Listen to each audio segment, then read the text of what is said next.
মিজানুর রহমান আজারি হুজুরের কথাগুলো গুরুত্ব দিয়ে সবাই শোনেন।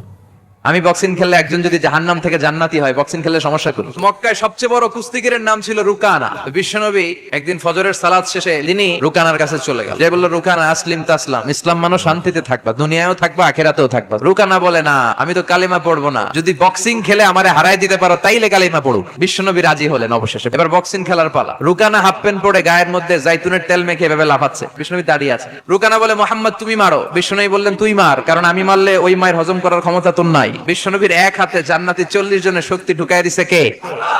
এখন রুকানা বলে, মোহাম্মদ তুমি মারো। বিশ্বনবী মারে নাই, কিন্তু এই হাতটা দিয়ে বিশ্বনবী রুকানার ডান কাঁধে এভাবে টাচ করলেন। টাচ করার সাথে সাথে রুকানা বেহুশ হয়ে জমিনে পড়ে যায়। সবাই তো অবাক, ঘটনা কি? পানি ঢেলে রুকানারে হুশ ফিরানো হয়েছে। সবাই বলে, রুকানা তুই তো অনেক বড় পালোয়ান, আব্দুল্লাহর বেটা মোহাম্মদ ঘুষিও দিল না, লাথিও মারলো না, বেহুশ হইলি কেন? রুকানা বলে, আরে তোরা তো দেখোস নাই, তোরা দেখেছিস মোহাম্মদ হাত দিয়ে ধরেছে, আমার মনে হয়েছে বিশাল পাহাড় এসে কাঁধে চেপেছে।